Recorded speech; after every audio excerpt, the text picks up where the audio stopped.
So thank you everyone for being here. Yesterday, the G7 summit concluded, and prior to that, nearly 1,200 climate advocates from 80 countries called on the G7 to steer us to safety. These advocates were urging the G7 leaders to rapidly shift finances away from fossil fuels and towards an equitable and resilient future. They're also asking the G7 leaders to agree to a fossil fuel non-proliferation treaty and to finance successful adaptation and resilience measures. These are not just things that we pulled out of a hat. These demands come from the civil society networks, the C7, that worked for months in the lead up to the G7. Literally over 300 organizations within that C7 network, civil society network, developed these consensus demands, and we are just echoing those demands at Citizens Climate International. And we, at this point, are urging the Climate Club announced by the G7 to help make this happen. So the G7 announced that they will develop a climate club that will balance both the climate crisis and the energy crisis that we are facing. And we want them to make it happen, but we're not alone. This work is not done in a vacuum.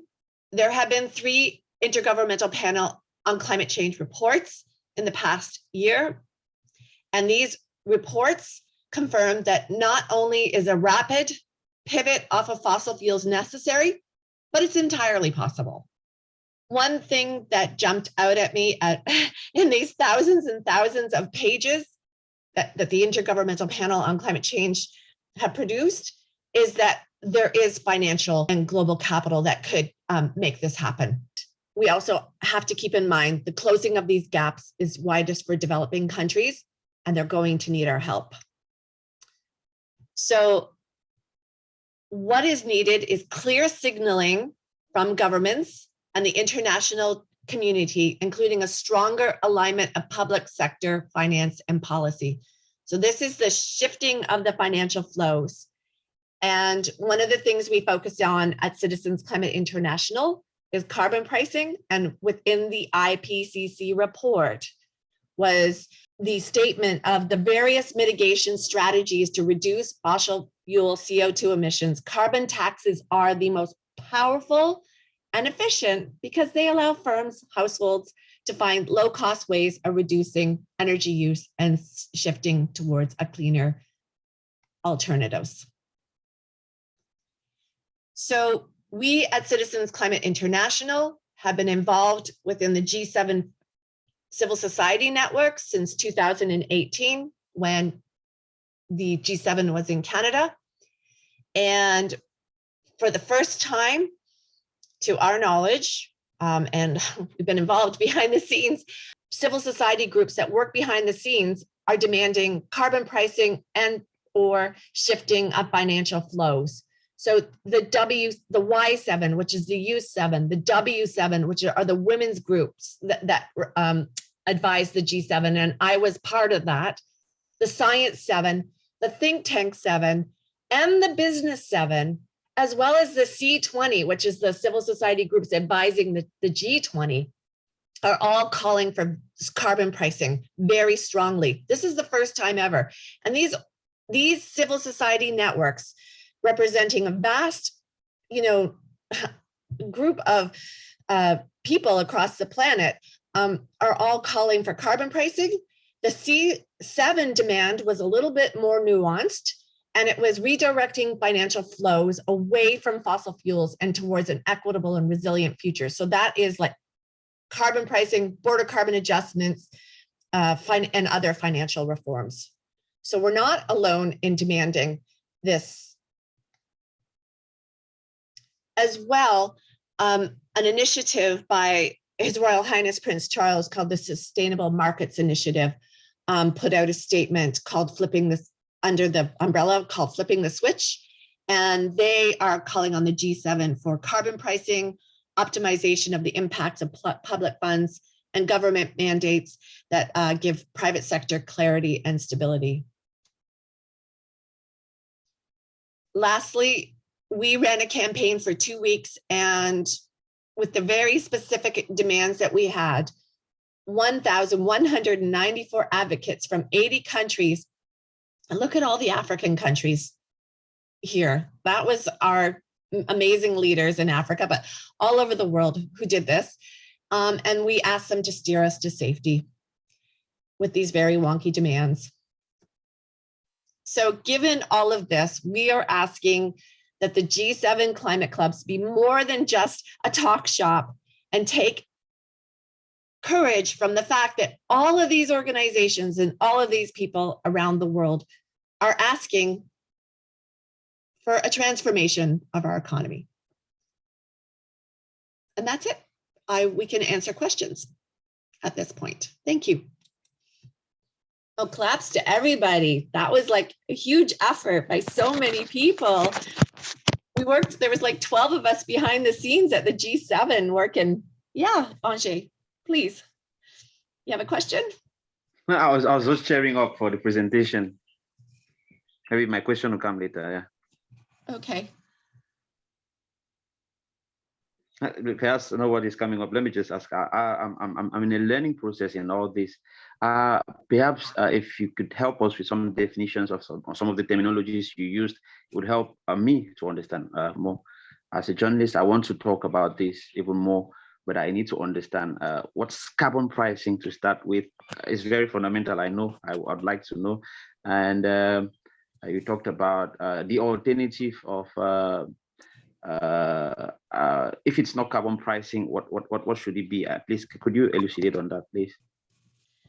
Okay, carbon pricing is putting a price on the greenhouse gas emissions from burning fossil fuels. It's putting a price on pollution. There are many ways to do it.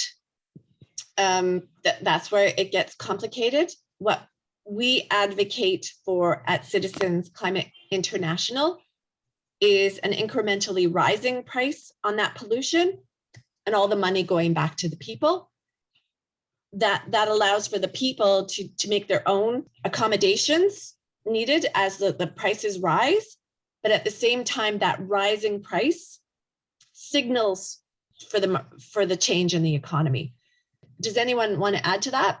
Because I think seeing how different people explain it helps immensely. So I'm going to leave this open to the floor and just jump in, anyone. Go ahead, Joe.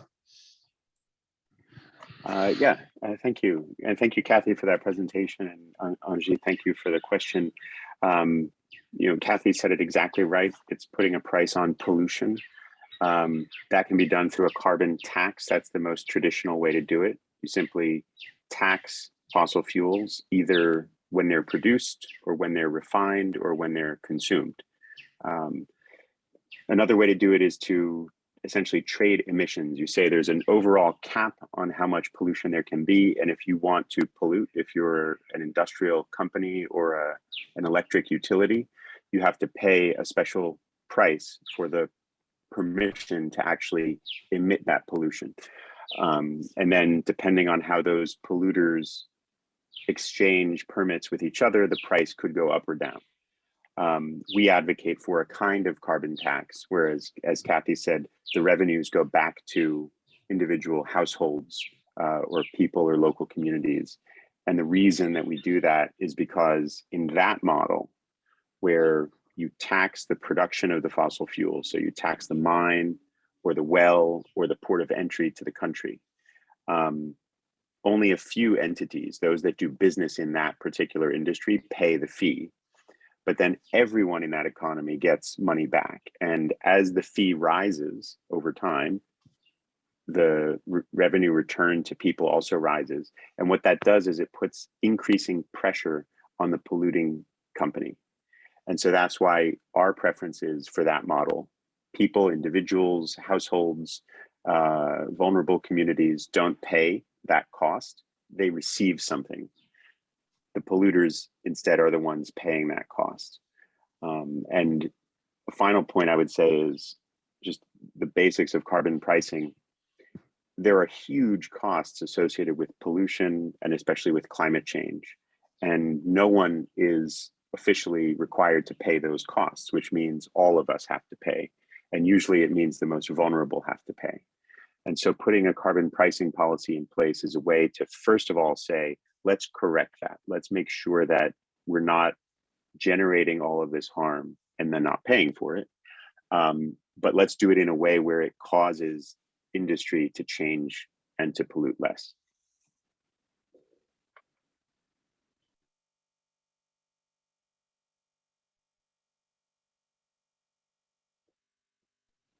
Actually, could I add one more thing?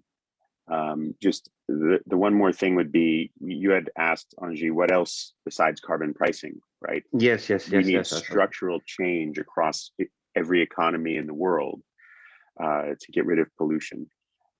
There are other policies that can mobilize real change. The one that we advocate for can transform an entire economy with few other policies in place.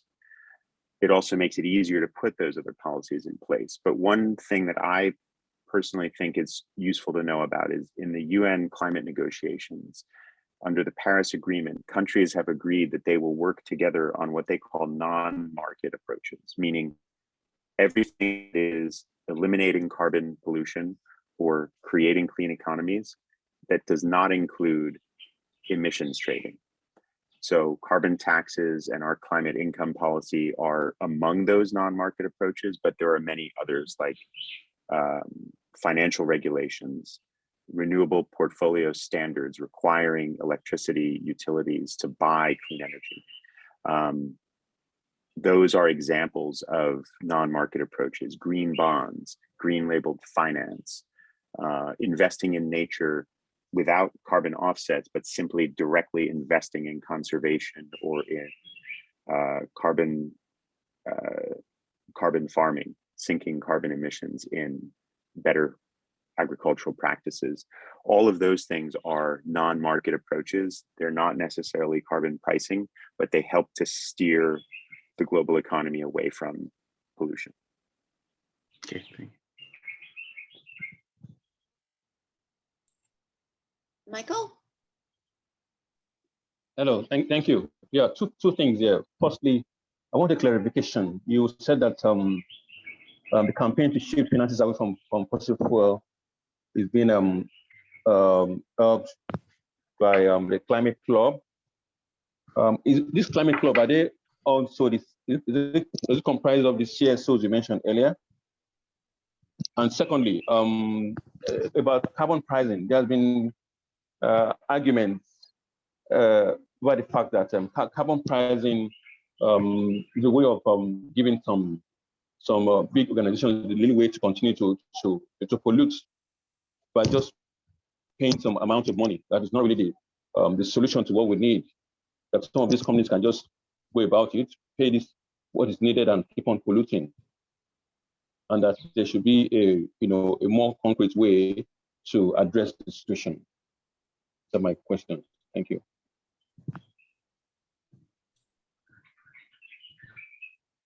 Does anyone want to tackle that, or shall I? I can start with part 2 of your question, Michael.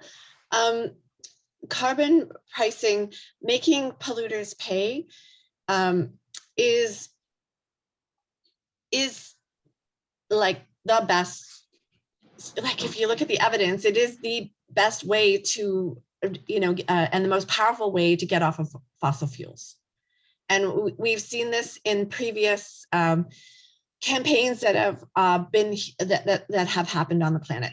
So, for example, in the late 1980s, there was a push to get people to stop smoking cigarettes. And what did they do? They taxed it. And that has been considered the single most powerful way to get people off of cigarettes.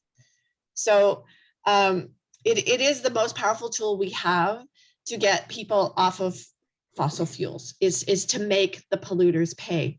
Because what happens are behavioral changes as a result of that.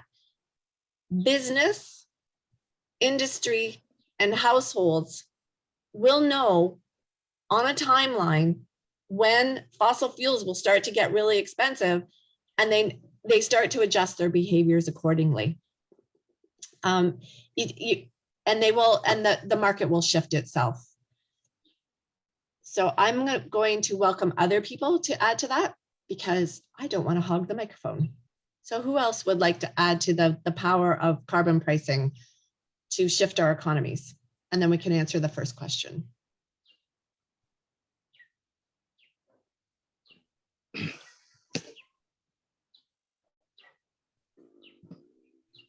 Go ahead.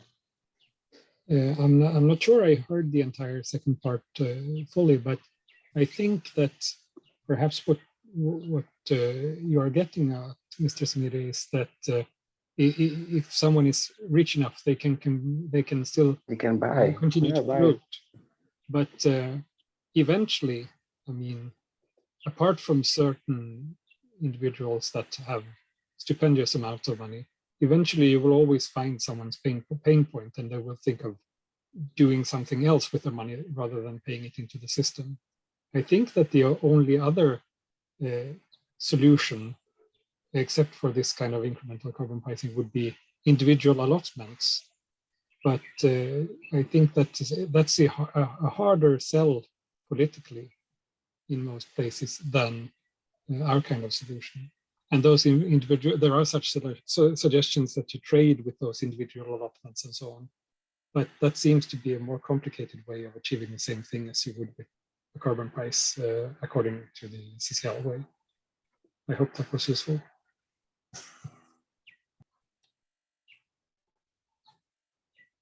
Anyone else?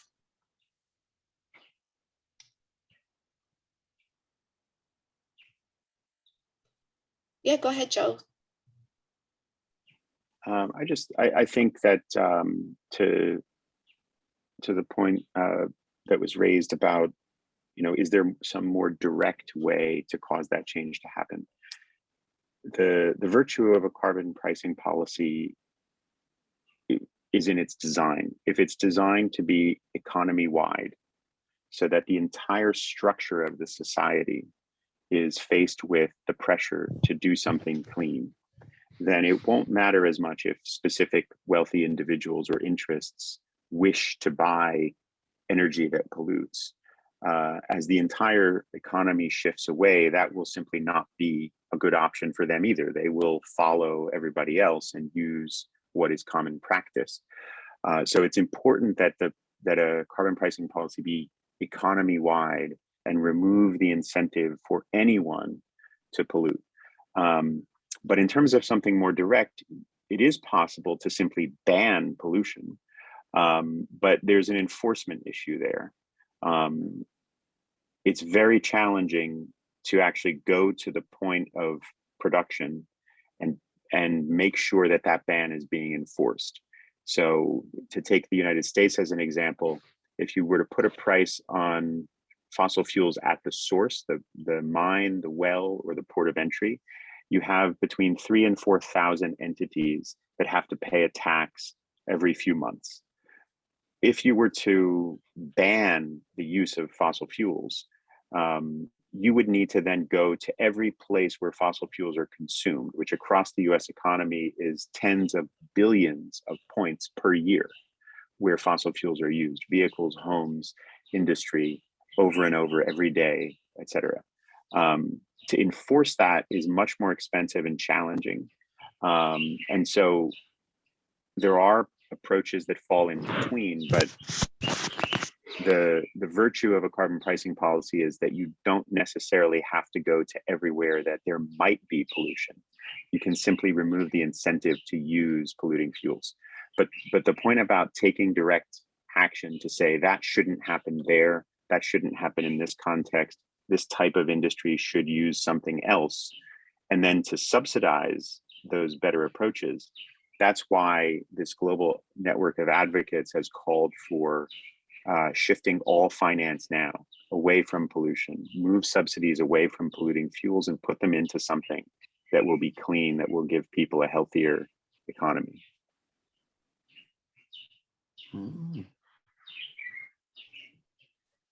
Michael, are you able to repeat your first question? As I think we've answered your second question, but your first question, it was a little garbled when you spoke, like, but the audio didn't come all that through all that well for me. If you could repeat it, that would be great. I said it's just a clarification I needed. You talked about the fact that the campaign is aimed at shifting finances away from fossil fuel use, and that you mentioned the climate club to help to make this happen. I just want to know the climate club. I mentioned CSOs. Are these CSOs? Are they the ones that comprise the climate club? Are these CSOs the climate club members?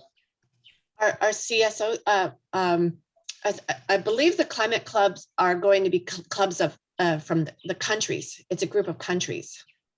So they're asking countries to join them in a club, and you know they've already started to happen, Michael. Like here in the Americas, we have like Chile, Colombia, Mexico, Canada, California, all aligned in a climate club, so to speak, working together cooperatively to so that our businesses and our economies can transition off of fossil fuels.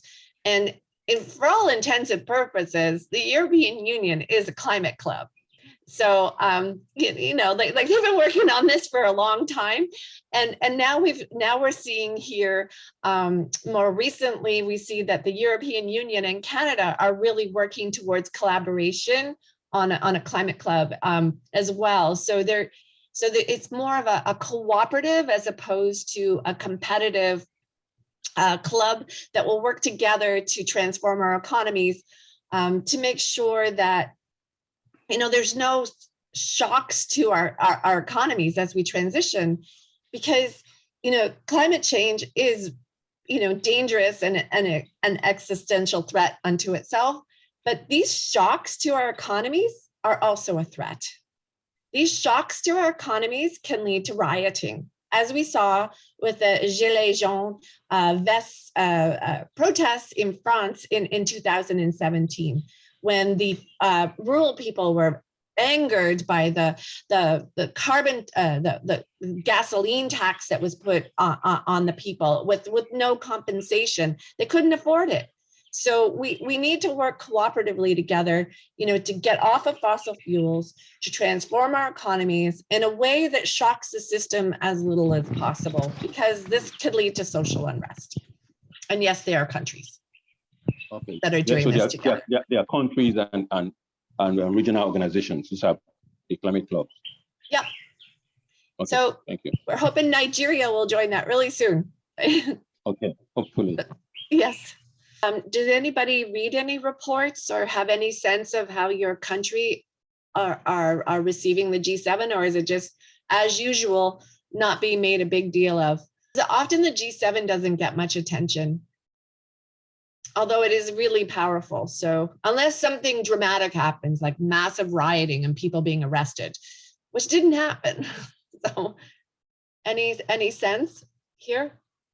Oh, in Sweden, the G7 it was eclipsed in reporting by Turkey's okay to Finland and Sweden joining NATO. Oh, wow. Okay. Yeah, there's a lot of stuff that takes precedence.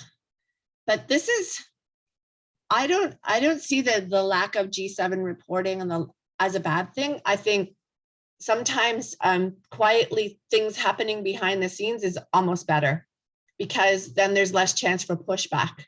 You know, there's been this massive network that's been developing, you know, for the past 25 years or 30 years since, because it's been 30 years since the UNFCCC began, to transform our economies. And that framework is being laid down, and you could really see it at COP26. And now that we have these climate clubs, I think we're getting even closer. So I'm excited for what is happening. I just worry that this will become a talk shop, and we, the people, just have to keep pushing. Okay, go ahead, Joe. I just thought it would be interesting to share that the United Nations has established a global crisis response group on food, energy, and finance. And over the last couple of weeks, we've engaged with some of the leaders in that global crisis response group. They've just put out their second brief on these converging crises, essentially the need to shift food, energy, and finance practice very rapidly, while at the same time addressing what they now call the first global cost of living crisis of this century. And I think Angie was getting to the point of saying that there is an urgent need to address fuel prices and access and availability. In some countries, there is rationing that's starting to happen, both to industry and to individual consumers. And what the Global Crisis Response Group has identified is that there are some very specific things that can be done to make sure that short-term emergency response in relation to cost and availability of food, energy, and finance can be done in a way that aligns with long-term sustainability and climate goals. And among those tools that are actually under discussion are things like direct return of revenues to people and communities.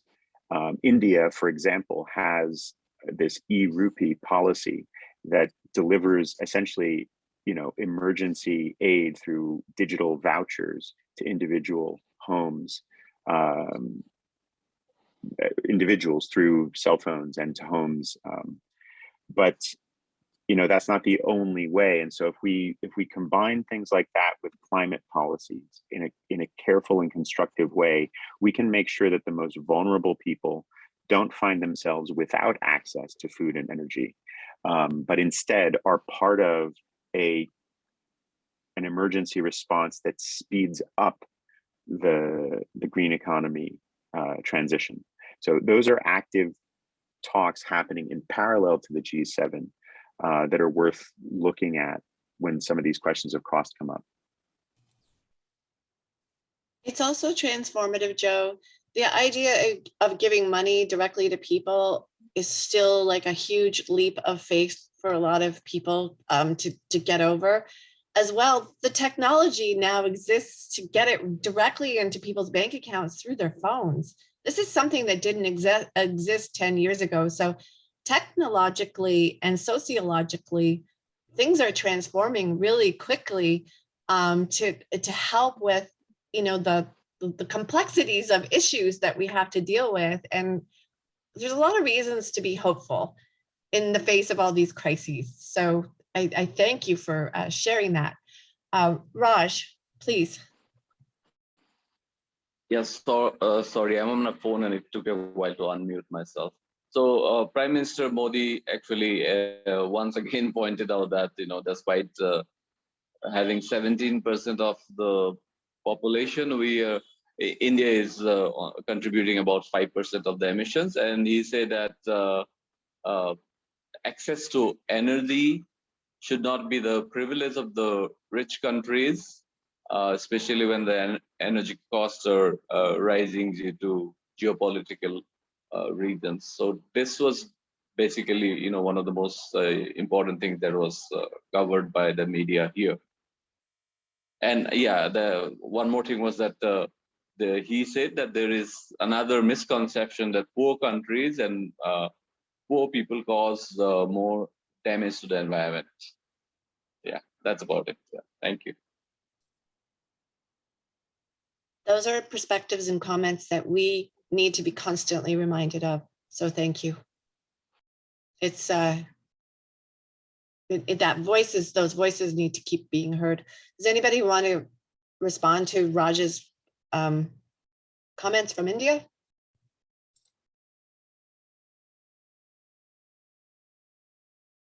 Okay, Angie is coming back, and then we'll start winding down, if that's okay.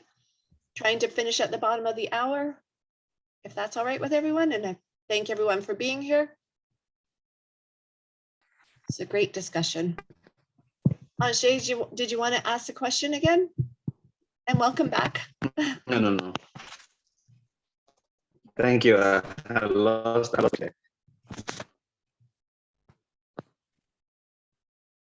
Can you hear me? Can you hear me, Kathy? Yes, we can. Please ask your question again. You've got bumped out, which is, we're used to it. Yeah. I was saying that just only this morning, the headlines on newspapers, even on my news organ, we have stories that are saying that the government is in Cameroon is going to uplift subsidies on fuel, because that's what has been helping to stabilize prices in Cameroon. And there's a worry that this could provoke some social riot, with the price hikes already very present due to the war, the invasion of Ukraine. And I was asking to know if this is an outcome from the G7, if it has anything to do with the carbon pricing we're talking about, if this is what governments are already resorting to, that's going to have dire consequences. And I'm thinking that if we were to really fully approach this, we would have to really communicate very well, give the right information to the people, so as to prevent the worst from happening. Yeah. And so what is ICC doing? Yes, CCI doing to as far as that's concerned? I think Joe is chomping at the bit to answer this question. Yeah, subsidies is just briefly, subsidies to fossil fuels is something we are constantly facing at CCI, like the elimination of it, the social justice of it. Nigeria, Mexico, I've lobbied those governments, and it is an issue, like, because it impacts people of lower incomes if they don't have those subsidies. So subsidy reform is like a serious issue. It has to be done carefully. And I think Joe has the answers. So I'm going to pass it over to Joe. Well, I don't know if I have all the answers, but one thing I can say is that, last year in Glasgow, the COP26, the global climate negotiations, agreed for the first time that fossil fuel subsidies should be eliminated.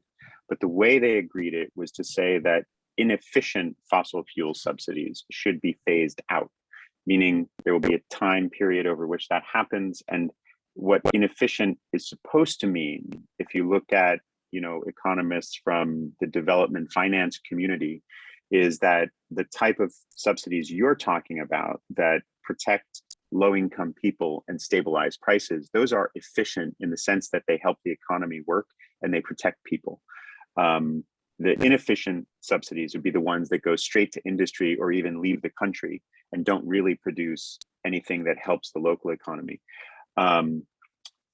So that's point number one. Point number two is that right now, you mentioned the war in Ukraine, partly because of the war in Ukraine, partly because of very, I think, cruel and deliberate policies from Vladimir Putin's regime, with help from Saudi Arabia.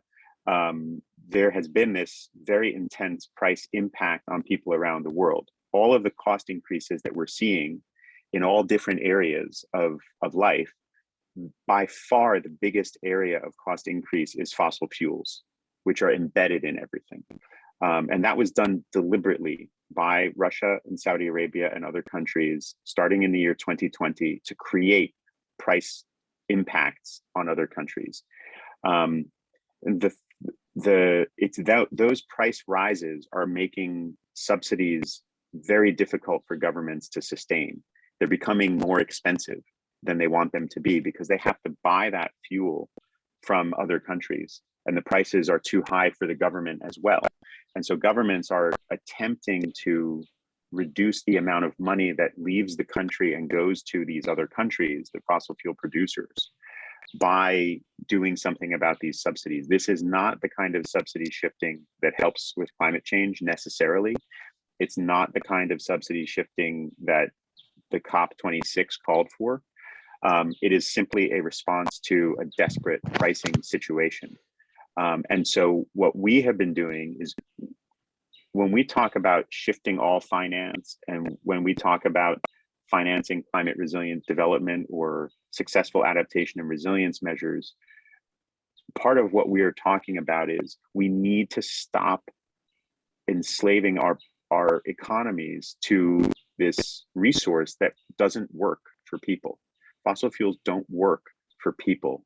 They work for a handful of narrow interests that extract wealth from all of the rest of us. And whether you're in a rich country or a poor country, the people who benefit most from fossil fuels are a handful of individuals, literally in some cases as few as 5 or 6 people in the whole country, who take money from everyone else because fossil fuels are part of everyday life. So this is why, and what you're signaling, the unaffordability, even for an entire country to subsidize low prices. This is why we think that shifting away from fossil fuels as quickly as possible is urgently needed.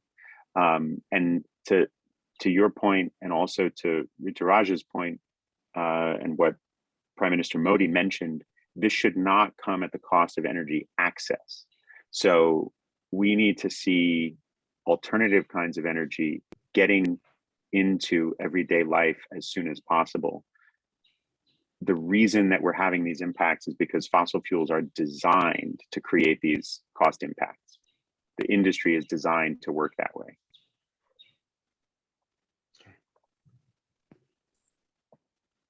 I don't know if that in any way helps, but that's the message that we're actively having those conversations with the World Bank, with the International Monetary Fund, with different United Nations agencies, and through our citizen volunteers, we're talking to governments about this. The better future for any country is not going to be one where the country bankrupts itself trying to fund foreign fuel sources. It's going to be the one where people of all levels of income can access cheap, clean energy. And it's an excellent answer, Joe. And Ajay, it's a common problem across the planet. Our Chilean, it's Chile, Europe, Africa, Canada, all around the world, there are pressures right now for the governments to have what's called a gas tax holiday, or to increase, subsidies to fossil fuels or whatever. But really, the answer is just give the money back. Give money directly to the people. Let them figure out how to navigate this. And if they need to use fossil fuels, then by all means, they need to let them do it. We're in a flux moment, and we don't want people to suffer. Let's think short term, and the medium and long term is all these other signals that have to happen. But it's a mindset that we have to get through. It's just giving people money, and it's so easy now because we can do it through our phones. It's so easy. So and it's traceable. So it's a transformative moment. So instead of looking at gas tax holidays or increasing subsidies to fossil fuels, let's just try to reset that to just giving people money. And what often these gas tax holidays and fossil fuel subsidies do is they supplement the energy intense habits of the rich. And they have a disproportionate negative impact on the poor. And that's not what we want. We're supposed to be trying to attain our sustainable development goals by 2030, in addition to cutting greenhouse gas emissions in half. So just give money back to the people. Start, to help them navigate through this. I know it's 50 years ago, most of us, or maybe 100 years ago, most of us lived on farms. More than half the world's population no longer lives on farms. And when that happens, the transformation, when we are at times of economic crisis, people don't have an opportunity to just grow food and go hunt food to get themselves through difficult times. If you're living in an urban center, you are stressed to no end because of the prices. And I can't think of any other way other than actual food subsidies, but that's complex, but it's just to give people money or really good access to food. And India is an example on how to do that. They are doing it. And then what Joe is talking about at the UN, is having this way of getting money directly to the people is excellent. So we're seeing change and a new way of doing things, and change is difficult, but once we do it, it's normal. Go ahead, Raj. I just wanted to point out that at this moment we are facing one of the worst floods ever in history. For the first time ever, the flood waters entered my city. So basically surrounded by, there are people marooned about 150 meters from my house. There's a river, and then across that, on the other side, we have flood waters. And yesterday I drove about 120 kilometers to another city, to Guwahati, which is the largest city. And about 30 kilometers of the national highway was blocked on one side because there are over 5,000 families living on the roads for the last 1 month with their cattle, with their goat, with their cows, with their chicken, with their, children. And I haven't been driving on this road for a long time. I mean, at least since the floods, but it was really shocking because I've never seen this before. And we get floods every year, right?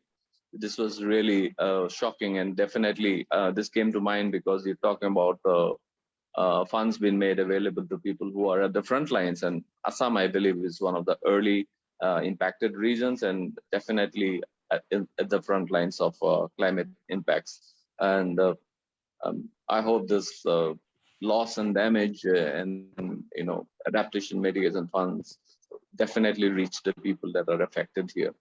Thank you. Thank you for that story. That's really valuable. I think all of us are being impacted by the climate crisis. We are in the Anthropocene. We can get through this. We just have to follow the evidence and make sure nobody's left behind. It's totally doable, and the frameworks have already been laid down. I'm quite hopeful. Hello, yeah. Can I just say something about the situation in Nigeria concerning gas flaring? It's been a worrisome issue. Government keeps on shifting the dates, and the alternative for oil producers to produce gas. As you bring out the crude oil, it comes with the crude oil, associated gas. So they've been fixing dates to play it out, but government keeps on shifting the dates amid the fact that the companies are giving some amount to pay instead of that. So it's been a very worrisome issue amongst practitioners and the civil society in Nigeria. I think government has fixed another time, but there's people are not so excited about it. They feel that when the time comes, there's going to be another shift in the dates, and they just continue with getting this money from the oil companies, which these companies are very comfortable. They can easily pay the fines for flaring gas. And the consequence has been very notable in the Niger Delta area. You get a lot of acid rain, pollution, so many affects the health of citizens and everything. So this is an issue which I feel that we can address, since it has to do with fossil fuel utilization. Obviously, the government feels it's a major area of for income for the country to make a lot of money from, because the focus has been on petroleum in recent decades, and they've neglected agriculture to a considerable extent.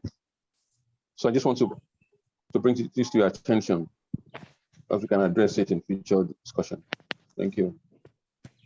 Thank you, Michael.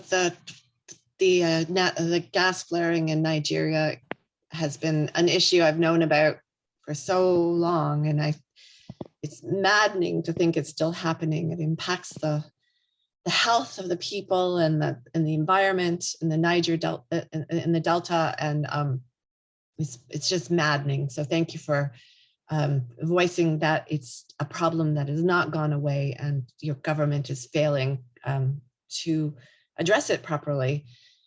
Thank you. Angie?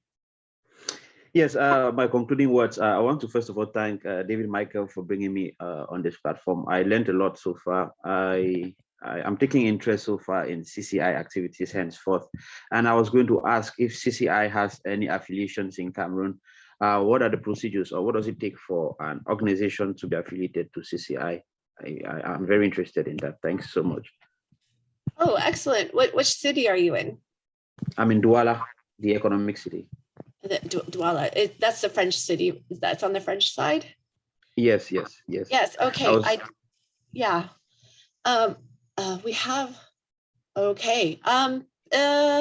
Just email me and I will connect you to, we do have a couple chapters in Cameroon.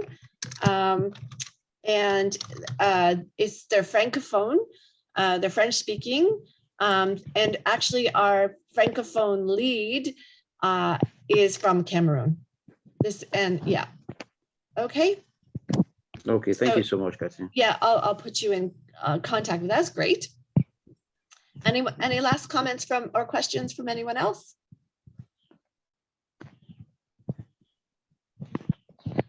Thanks everybody for being here today. That was lovely.